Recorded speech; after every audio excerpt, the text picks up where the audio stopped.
So what are we doing? It's gonna start recording. Good afternoon. Are we recording already? We're live. Okay. We're ready to go. Good afternoon, and welcome back to another episode of the Grimaldo Group, where we love helping families create wealth through home ownership. And with me today is obviously Juan, the Juan and only, Good afternoon, everyone. and with us our special guest Ralph Romero. Rafa, how you guys doing?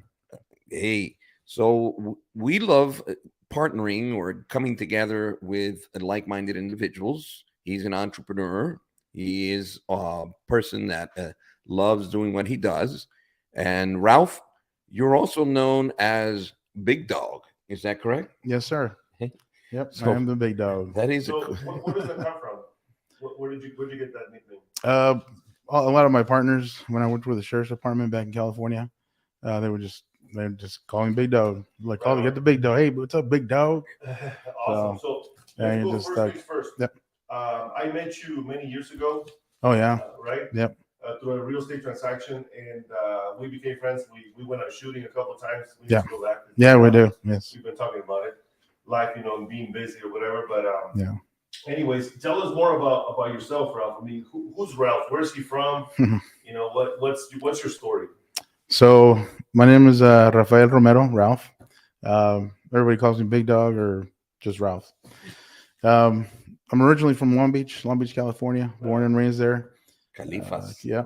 So my parents didn't like the way that place was turning out in the 80s. And, well, It's been happening for a while. Then. yeah, Yeah, right. No. The late 70s, early 80s, just the gangs and drugs and violence, everything started getting bad. And my dad pulled us out of there, and we ended up out in this little town called Beaumont, California. Population back then, when we moved there, was like -3. 600 something, 605. Lived there for a couple of years, and then we ended up migrating over to La Quinta, California. Beaumont, where's that at? Beaumont is about 39 miles west of Palm Springs. Okay, So heading back towards LA. nice. Yeah. So Yeah, it's my the cousin lives in Coachella. Denver, so I'm Oh, yeah. familiar with the area. The Coachella Valley. Yep. Yes. Yeah, right there. Coachella Valley. Coachella Valley. And we moved there and stayed there. And that's pretty much where our whole family ended up staying and growing and moving and, But moving on you've there. been out here in Phoenix for how long now? Since 2012. 2012. So it's been more. 2012, yes. But you spent 13 years with the SO, right? The River- Sheriff's yes, Office. Riverside County Sheriff's Department. Well, let's Yes. go back a little more. So you grew up in Beaumont for how long did you? We stayed in Beaumont for 2 years. 2 years. We were very short. Yeah, there was like nothing in the town at the time. Back then, it Nada. was just farmland and nothing. Yeah. Yeah, my father came back in 1948, and he was he picked dates. So he Oh, was- okay. Yeah. For a while, he loved it. Yeah, on Thermal, probably on Thermal, Oasis, Mecca. Yeah. Yeah, and Mecca. That was Yeah, one of the Mecca. things he mentioned. So, and then you guys moved. How old were you when you moved? This was in 1985, 86. Yep, 86. We ended up in the desert area. Went to Palm Springs High School, and we still migrated a little bit further east. So that's when we ended up in La Quinta. No. And Right. my cousin is just right by La Quinta. So Palm Springs is like the Scottsdale of Phoenix, right? Like it's kind of That Rancho Mirage would be the Rancho Mirage. Rancho Mirage, Palm Desert, El Paseo area. That would be the Scottsdale of the desert. Yeah. that's awesome. Yeah. So you went to school there. When you Mhm. graduated, what was it like? Where did you go to? What was your dream? Because when we were little kids, we all wanted Yeah. to be something, someone. It's funny. It's funny you say that. It's just one day it just hits you. I was about 17, 18, and I just had this drive to want to get into law enforcement. That's So I pursued that. I got into security. I did private security. I was a regular security guard posted somewhere. After a few years, I put in my time, and they moved me up to supervisor. Became a patrol supervisor. I went armed. awesome. Did that for several years. Then I got through friends and connections, I got into loss prevention. I worked for Sears, Roebuck and Company, TJ Maxx, Mervyn's. And from that, I moved on to become a tribal PSO, Okay. public safety officer for the Indian tribes out there. And then from there, moved on to the high school, with the Coachella Valley Unified School District. Worked there as a security guard for about 5 years. Huh? And in those 5 years, while I was working, I attended a what's known as an extended academy. Mm. and that was sponsored by San Bernardino Valley College and the San Bernardino County Sheriff's Department. Very cool. That's eventually what took you to Yeah. becoming a Yep. an Yeah. So officer. I went through their academy.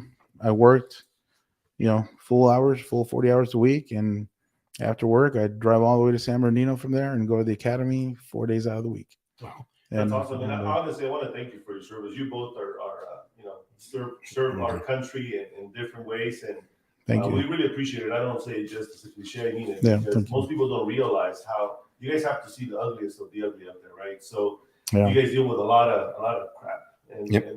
it's good that you wanted to do this because I remember the conversation we had, Yes. and you mentioned that when you were asked, why are you here? Why do you want to serve? Yeah. And your answer was the one that got more attention because most people, just had a lay. Basic. Yeah. The same basic was you- answer. You felt that you were called for. Yeah. enforcement. I felt like I was responding to a calling. Yep. Something more than just, I just want to be a cop. Yeah. It was something inside you that makes you want just that drive to go. It wasn't the pay. It wasn't the No. the hours, right? No, yeah, the pay and the hours weren't that great. The hours weren't that great. The pay Yeah. was really good, but the hours were just bad. All nights working different shapes, shifts, holidays, away from family. You miss birthdays, anniversaries, holidays while you're working, and Yeah. family's at home. Now, Yeah. you're known as Big Dog, Yes, sir. and you have a business Yes, related to dog training, correct? yes, canine training. Canine training. Mhm. And the name of the company, Big Dogs Canine Training. Big Dogs Canine Training. I like that. We'll share your information so if anybody out there is looking to hire your services Mhm. here in the West Valley, Yes, they yes, can reach out please. to you, and we'll put the number up there for Okay. them to reach out to you. But you were telling me that you started, focusing on dog training when you were working at a school. When I was with the school district and the high school that I was assigned to had a lot of drug traffic, a lot of it. I mean, I don't think I went a week without arresting 3 or 4 students Wow. for drug possession This is back in a high school. This was back in the 90s. Yeah. 94, 95, 96, 97. You'd catch these kids with possession for sales. It wasn't just like they had a little bit of weed or a little bit of meth. These guys had bindles of meth, wads of cash, and Oh wow. it was just amazing. It was, I was Hmm. blown away by the amount of drugs. And that this were in is there. where you began to get interested in dog training. Yes. Yeah, the Riverside County Sheriff's Department was one of the PSOs, SROs, school resource officers. And because of the amount of drug flows that we were having through the school, they would pick certain days and bring the canines and have them go through locker searches. Wow. Like on the weekends when kids weren't there, we would go and we'd pinpoint them and see which lockers, have the smell. And then we would just kind of track it throughout the week and Yep. find kids, find the drugs. And so let's talk more about the Big Dogs, your Yeah. company, what you do. And so how can you train a dog, or how long does it take? I mean, So the question I get asked the most is, what's the smartest dogs out there? Mm. And my answer to that is every dog is smart. Every dog can be trained. It's the owner that needs the training. Actually, it takes us longer to train the person than it does to train the dog. yeah, because the dogs are going to feed off the, I don't want to use the word the master, but their companion. Yeah. They're the Oh, one no. that's supposed to be leading them Exactly. throughout daily living. Right. Also needs to be trained. Exactly. More so, like you said. Exactly. 'Cause- Because I'd say 90 to 95% of dogs in homes right now, the dog is the dominant figure in the home. She's in Yeah. charge, right? They're the alpha of the household. So Yeah. that, like in my case, I have 2 dogs. Yeah. So Shaggy, being the male, Mhm. tends to do that, and I ask politely, "Can I come back to live in my house?" 'Cause- She owns it. Right, yeah. Yeah. Luna, she basically takes over the living area. Yeah. She's a diva too. She'll say, Yeah, she's I own this place. she's Yeah. a beautiful dog. Yeah. I gotta They're say, amazing dogs. You train them well. it's like having kids. Once you Exactly. you fall in love with your Yep. dogs, and sometimes you let them get away with stuff. Yeah, we do. I mean, they're just like we spend so much time with them, and I don't know if I mentioned to you, but the dogs are so selfless. They will. It's the only creature that cares more about you than it does itself. It's unbelievable. It's unconditional love. Yep. You can have a bad day, and your dog is going to receive you. You could be happy, chipping, whatever, and feeling you have that day, and they're still going to be there for you. Exactly. Watch me. I mean, she's always next to me when I'm here. She's always Yep, by her side. there She's she is. sitting next to Ralph. I feel like they do protect you. I feel like when anybody comes in, I mean, you knock on the door. Yeah. She's looking at me. She's like, "I got you. Stand back." Exactly. And Yeah. she starts barking like she's this wild beast, which she scares me. and that's part of their drive mechanism is their warning. She knows that this is her home. This is your guys' house. So there's an intruder, somebody that's not part of the group. So their job is to bark, and a lot of people get upset because they bark, but you got to praise them, let them know, hey, good job. Yeah. And then calm them and relax them and say, I got it from here. And that's when you take over. Now, Ralph, what is the amount of time that you would need to train a dog and its trainer? I mean, its owner. So the dog itself will learn within 4 days. Wow. To do anything. You can teach your dog, repeat the exercise you're going to do, repeat it for 4 days. By day 5, the dog will know exactly what you want him to do. They build a habit. It's just a repetition. Routines. It's routine. And typically it's for a basic obedience, which is the first class we offer. It's a basic obedience. Your dog will learn how to walk with you side by side, sit down, stay, heel, and come. Wow. So you'll get your dog to walk. You've seen those people walking down with their dogs and they're like leaning back, the whole body weight's on the dog. The dog's just charging forward. I used to think that was cool. I had a pit bull, and the guy was super strong. Yeah. And I would, just brag about look how heavy this guy, how strong. Yeah, exactly. Right? Yeah. But that's not the right way. That is not the right way. And it's really weird because in order for you to live a happy life with your dog, you need to assume that alpha spot, that leadership role. Exactly. You know what? My wife, like me, I'll talk to her and she'll just ignore me. Like she'll step outside and just run. And I'll be Mia, and she just ignores me. Yeah. When my wife steps outside, she's Mia. She turns around and comes back in. Like, Now we know who the boss is. Yeah. Right. That goes for about 95 to 99% of the homes in America. We try to be nice to our kids and our pets. Yeah. You know what? Yeah. I'm dealing with them all day long. Now we know who calls the shots. Big time. I mean, but that's all good. It's okay.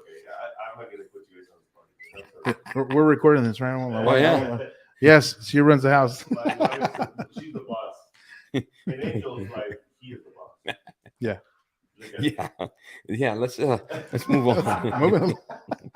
But anyways, so the dog can be trained within 4 to 5 days. Yeah. But when you have to train its owner, how long does this process take for at least the obedience training? Okay, so the obedience training is a 6-week course.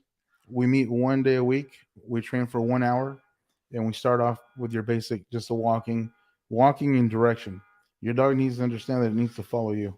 Okay. Is that your dog? I mean, no. There's a car out there. I guess it wasn't ours. So 6 weeks total. 6 weeks total is the basic course, and it's on a 6-foot leash. Okay. And that's where your dog will learn to walk with you, sit down, stay, heel, and come. All right. And then what additional training, if anyone is out there interested in really going beyond? So that's your basic training. Your basic training, your dog will walk with you, do everything in the 6 weeks. Mm-hmm. It takes the human maybe about 10 weeks to understand the process of what you want your dog to do. Okay. And that's the hardest part for us to do when we're training the dog and we're training the owner, is getting the owner to understand the commands, the movement that you have to do, and the leash work. So I keep going back to the human side of things because it can be tedious, the training process. Oh yeah. And a lot of times it's like you've indicated, it's not necessarily the dog's fault, neither the trainer's fault. No. If you don't follow the routine and everything that is taught, and you just do it maybe 2 times a week or 3 times, you have to be consistent. So that's what we meet 1 day a week. We train for 1 hour. What I train you that hour, we need you to continue that rest of the week for 15 minutes. 15 minutes a day. That's it. You don't need to do any more because they will get burned out. Yeah. They'll get bored. It's like, okay, we're doing this again. Okay, we're doing this again. So that's why after the we do the 1 hour 1 day a week, and then 15 minutes a day afterward. And by the end of the week, when we meet again, your dog's going to tell me if you took him out or not. So no lies. Yeah, no lies. And I'll ask people, did you work him this week? Oh, yeah, we worked all week. I'm like, let me see your dog. And I'll take over their dog and I'll walk it. And I'm like, the dog's just walking like, yeah. I'm like, you didn't work your dog at all. And then I'll get the person that really did work their dog. I'll take their dog. I'll walk, stop, and boom, the dog stops and sits. Awesome. I take off. He walks with me. So the dogs, at the end of the week, every week, the dogs let me know if they were working or not. So there's homework for Exactly. Yes. the owners. Yes, there is. They're not exempt. Nope. No, they're not. Well, it's not going to work unless the owner Yeah. really does these commands and follows through with the training. Exactly. You Yeah. see them one day a week, and if they don't follow through with the training, it's just like the training that we take, right? Yeah. We at the end of the week, we're like, all right, let's scramble to get it done, and then Exactly. we really absorb it, and then Yeah. we really learn anything, just like you guys. Yeah. You have to take that dog. Yeah. And every week, as we add more, when we meet the first hour, the first 10, 15 minutes is refresher. We do what we did the week before to see if everybody's up, to see everybody's trained, to see if all the dogs are at the same level. If they're not, then I'll kind of point one out more and work with them a little more than the others.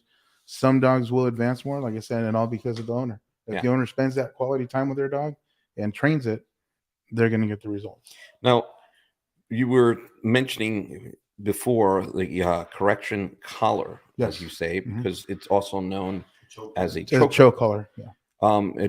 Can you talk to us a little bit about the correction collar? So one So of the things that you were saying is that people have like a bad connotation, like they think it's something you're punishing your dog, but in reality, yeah, they have a really bad rep. Both of them. There's a correction collar, which is the choker that's formerly known as, or what people know more know them as, and then also the spike collar.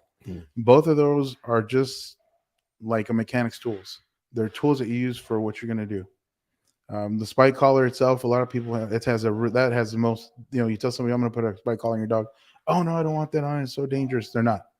The dogs understand what they are. They put them on. We walk with them. If I stop and I just hold the leash, I'm not going to yank it as hard as I can, 100% yank it back. And the prawns. When we stop those prawns and he keeps going, they stop him, and he understands like, oh, I got to stop. And they learn to stop on their own. Yeah. And that's how they start to pick up. And dogs are extremely smart. So, I think that one of the concerns is when the people see a choker is because of the track. Yeah. That they have concern that my dog is going to get injured. Yeah. And the other thing is too, most people, when they buy these collars, they don't buy the correct size for their dog. You'll see some that'll have them and they'll have like this, like 5, 7, 8 inches of extra chain. That means your dog's chain is way too big. Wow. You should have no more than 3 inches of leash length. It's got to be done properly. It has to be put on properly, and also the way that you put it on. The 2 loops, when you feed one loop through the other, you have to put the correct one on the backside of the head. it has to work the proper way to do Yes. the job. Yeah. Otherwise, it will. If you put it in correctly, it will lock up. And if you go online and search proper way to put on a correction collar or a choke collar, there's videos on how to put them on. I didn't bring one with me today, otherwise I'd show you guys right now. I should have. Okay. From a litter, and you get 8 dogs, and they can be all different. Yeah. It's almost as if obviously they can't say. Yeah. You can have 5 kids. And it's interesting that you talk about litters. From the minute they come out, they're already fighting for that dominant spot. Yeah. Look at litters. People think they're playing. Oh, look at they're all just playing. No. They're starting their pecking order. Wow. Yeah. And now how do you deal with that? Because you can have 2 or 3 dogs from the same litter. Yeah. And they're different because they're same breed. But they have, I don't want to say personality because they're not persons. Doganality? Doganality, yeah. In the training world, we tell people, your dog's not always going to do everything it tells you. You tell them to do. They have their off days. Yeah. Even my dogs, my Shih Tzu, I give her a break. I walk her, I train her daily. She's been training for years now, for at least 5 years. And some days I just take the leash off. Well, every day I take the leash off her, but some days I walk her without the leash and give her commands, just like if we're starting from day one. And she's been through this for 5 years. Wow. And, she could be walking and I'll just give her down, stay wherever she's at. She'll just, but at the same time, there's days I just give her the break. I'm like, break, be a dog. Well, you know, my father used to do Yeah. that, you know, at least to me and my siblings. I remember when I was walking by the living room, he was reading the newspaper, and then he calls me by my name, Angel. And I obviously stopped. I was going to go to the kitchen, get something. He says, have a seat. So I sat down and I thought he was going to tell me something. So he kept reading the newspaper. And so I'm looking at the guy. Okay. So I waited for a little bit, and then I stood up to walk away. He says, "Where are you going? Who told you to stand up and walk away?" Yep. And I said, "Oh, okay. I get it. He's teaching me obedience." And, you know, it was a different way of doing things. Yeah. Until I finally sat down and he read a few pages more, and then he says, "Now you can take off." And I learned from that because he's the authority figure in my life. And this is in essence what we are to our pets, Exactly. or in this case, we're talking specifically about dogs. Dogs. Huh? So depending on who is the owner, Yeah. will challenge you more or less with regard to the training. Yes. Correct? Oh yeah. Yeah. There's owners. Unfortunately, there's some dogs that I train. The dog itself, 100% compliant. Yeah. The owner, not so much. And I get these, you know, you train this dog, and at the end of every course, I take your dog and I perform everything. Cool. Does it walk with me? Does it heel when I heel it? Does it downstay? And does it come when I call it? Wow. So at the end of every class, once they all graduate to 6 weeks, I make sure your dog's does everything. So the owner can say, "Well, my dog is not Exactly. learning. So The dog yeah, needs to get it." they can't say, "Well, I paid you and my dog didn't learn anything." No, your dog knows everything. And I pull these customers aside. I tell them, that you need to be a little more. You need to be more firm. You're letting your dog. You're way too lax. You're not giving the commands properly, and that's the one thing. When we start off, I want everybody to give nice, loud, verbal commands. Everybody, because you can't. You can't tell your dog, sit. Yeah. Come on, sit. Just sit. So you have to be stern. It has to be a nice sit, down, stay, come. Now, once they go through the whole training process and everything, and they know it, then you can be a little more calm and say, "Hey, sit, down, stay." They can detect Yes. the tone. Like my dogs, when I had my German Shepherd, Right. especially with the German Shepherd, I would change my tone of voice depending on what was going on. If I would look and see that he's about to do something that he shouldn't, right, I would just call him out with my tone of voice, a rock. And then he would look back and say, "Okay, just realize." Yeah. But if I call him out, "Yo, rock," they detect the message. The tone of your voice. Yeah. I mean, it happens with me and my wife. Personality, that's in everything, right? Yeah. I mean, even for us, and Correct. like, Yeah. you have to be.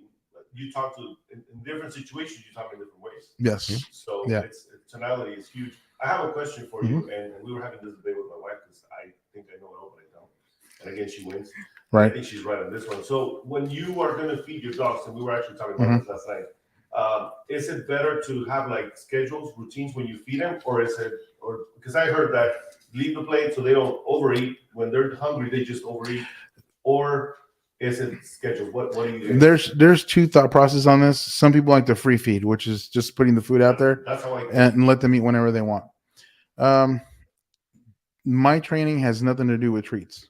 I don't treat-based train my dogs. No, I'm talking about So right. Okay. And this kind of goes into that. Some people like to treat-based train their dogs.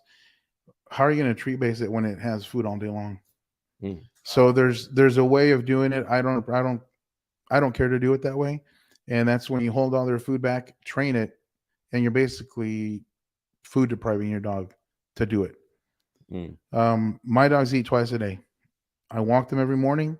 As soon as we come back, their food goes down. All three of them eat. They all eat. Boom, boom, boom, boom. They're done. Food goes away. The next time they eat again is about 6 o'clock.